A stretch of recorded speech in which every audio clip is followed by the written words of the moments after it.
Hey guys, this is Luke Radowski of WeAreChange.org here in Brooklyn, New York, at an intersection where the lights have stopped working. And guess what? There's no chaos. People are moving along their way naturally without an authority telling them what to do. Gee whiz, who would have thought that was possible?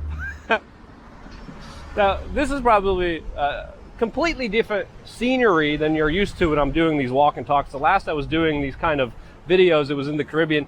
I'm in New York City now. Today is Halloween, and in this video I really want to talk about my own personal experiences here as a child growing up in New York City, with the bigger kind of nuance point, a bigger uncomfortable truth that's not really discussed in mainstream media, and that essentially is that you're on your own.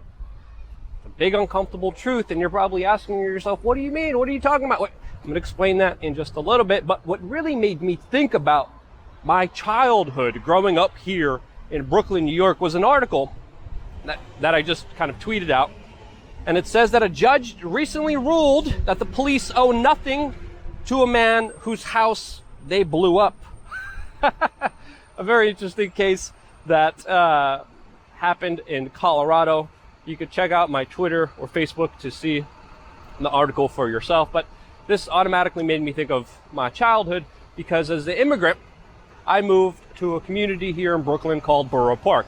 It was predominantly a Hasidic, Jewish, Hispanic, and African American community, and our Halloween was a lot different than probably yours and probably a lot of the people who are in Brooklyn now, because in New York City on Halloween, it was known as kind of the gang initiation day, where rival gang members would fight each other or random people would get hurt. A common term was buck 50'd, meaning gang member took a box cutter and slashed your face open. This happened a lot during Halloween because this was the kind of day that a lot of gang initiations happened, and a lot of people were caught up in the fray and a lot of innocent people were hurt. I remember particularly being told, not only by the local law enforcement, but the school authorities, but my parents, whatever you do, don't wear red, don't wear blue, you're gonna make yourself a target. And I remember spending Halloween having this construct, like, yeah, you just walk around and people give you candy, but doing it from my house, not being able to go outside because people in my neighborhood didn't go outside because it was a lot of gang activity that was happening, where I would see even neighbors of mine the next morning after Halloween come back from the hospital with bandages that were bloodied on their face. You would walk around the neighborhood and you would see a lot of people with scars on their face, because this is what a lot of the younger members had to do to random people to be a part of a gang back then. It was just absolutely ridiculous. Now, New York City is totally different now than it was before, but the gangsters and the kind of more dangerous elements of this city have been replaced by a new menace. That new menace is hipsters, transplants, and yuppies. Okay, I'm being facetious here, but they're not that bad. They're bad, but they're not that bad. But they're predominantly individuals who are more kind of left-leaning, who do want more government, who want to give up their power so someone else has authority over them. And when that happens, you need to enforce that power and authority over everyone else. And this is what I kind of wanted to point in the background of everything, since I still remember my first interaction with the NYPD here in New York City as a child to be extremely perplexing. The NYPD had a sort of scared straight system where they would bring police officers into public schools, and as a kind of not really understanding immigrant child, I remember these police officers storming in to the classroom, just screaming and yelling at everyone and talking about how big, bad, and tough they are, and how they could take down any gangster that there is in the neighborhood because they're the biggest gangsters. I remember the one particular line being told to me is, I'll give you all the quarters in the world so you can call up all your friends. It doesn't matter. I'll just make one call on my radio and I will finish all of your friends and all of you. I remember like, what I'm not even doing anything. I'm a little child. The second interaction I had with police officers was when I was arrested as also a very young teenager. I remember hanging out with an older kid. There was wet cement in the public street. He wrote his gang tag in the cement, and he walked off. I was walking with him, and then the police officers pull up behind me. And when the police officers pull up behind me, automatically handcuff me, arrest me, and my friend. I'm like, what's going on here? They took me to my house, and they said, your son was graffitiing the sidewalk. And I'm like, I didn't do nothing. I didn't do it. It didn't matter. Cops, detectives, literally, and I'm still a teenager. Cops literally came to my house on Thanksgiving morning to book me into the precinct. Took me to the precinct out of my home right before Thanksgiving dinner, took off my shoelaces, took off my belt, put me in a cell to process me. They took photos of the sidewalk, which people all day were writing their name in, and said, your son, along with his co-conspirator, are responsible for all of this property destruction. And I'm like, I didn't do anything. The officer never saw me do anything. Officers are like, yep, I saw you. It doesn't matter. And they set a court date that was set for New Year's Day. I remember having to get a lawyer, spending a ridiculous amount of money, my family being disappointed in me. And I'm like, I didn't do anything. Meanwhile, the real kind of gangsters, the real kind of criminal elements were just allowed to let go and let loose. They were able to do whatever they wanted. And still, there's even particular instances that I look around and I'm like, it doesn't take a genius to figure out what's happening here. But a lot of the bigger criminal elements were kind of pushed away from New York City because of gentrification and because of other social kind of economic issues as well. But I remember having that first interaction with police officers and then kind of questioning, this really all doesn't really make sense. I had another incident in high school where I was beat up by police officers for hanging out with the wrong group in the wrong neighborhood. I remember even just a few years ago, a car came and hit my car.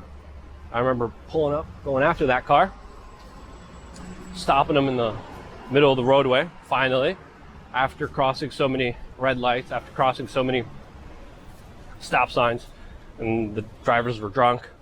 The police were called. Took them 2 hours to get there. 2 hours. I told the drunk drivers, I was like, hey, park your car here, give me your information. Cop showed up, they're like, what'd you do? You pulled out, it was probably your fault, wasn't it? I'm like, what? I called you guys. Hey, it's taken you guys 2 hours to respond to one simple phone call. And these are all incidences that I personally experienced that are absolutely nothing compared to other incidences that other people had to go through. Look at these weirdos. These are incidences that are absolutely nothing compared to what other people have to go through. Not only like this man who got his house blown up, but specifically other individuals that I personally know, like Joe Lozito. Joe Lozito, a person who stopped a mass killer in New York City in a fight that almost cost him his life, as the NYPD were watching behind a closed door with guns, with their weapons, with two uniformed officers that stood back. Joe Lozito fought this madman with a butcher knife, almost lost his life. Doing so, the police officers almost made him lose his life because of the protocols and procedures, and waited about 45 minutes as he bled out in the subway before acting as Joe Lozito took down a murderer in New York City. Then the NYPD said that they acted bravely. They said that Joe Lozito was the victim, and Joe Lozito sued them because he knew the officers were just standing by and watching as he took down this murderer that was stabbing him. And the New York City Police Department ruled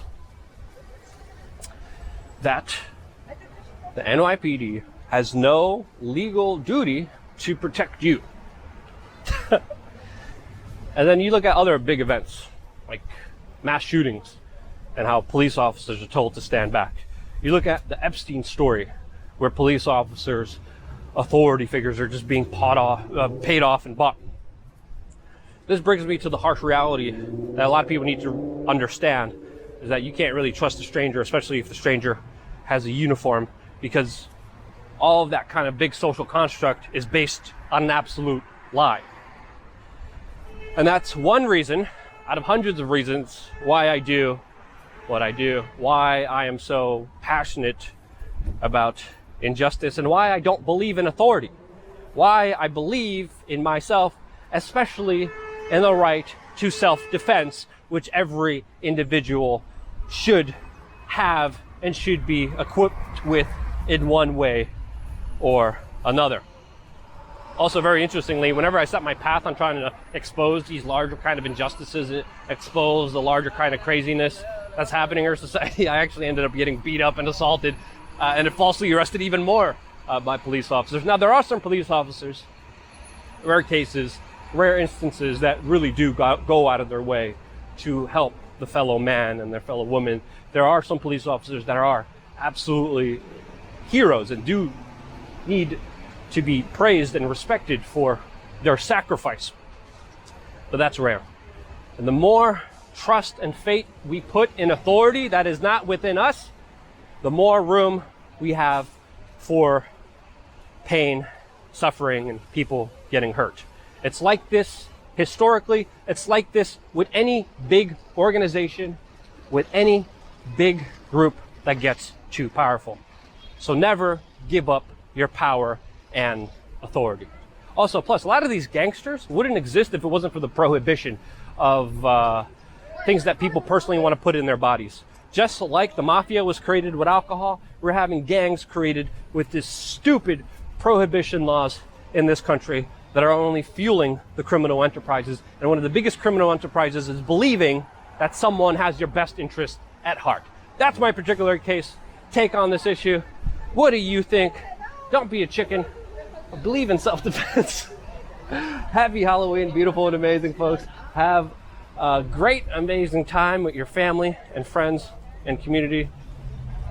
And thank you so much for watching Independent Media. Stay tuned for more here on wearechange.org.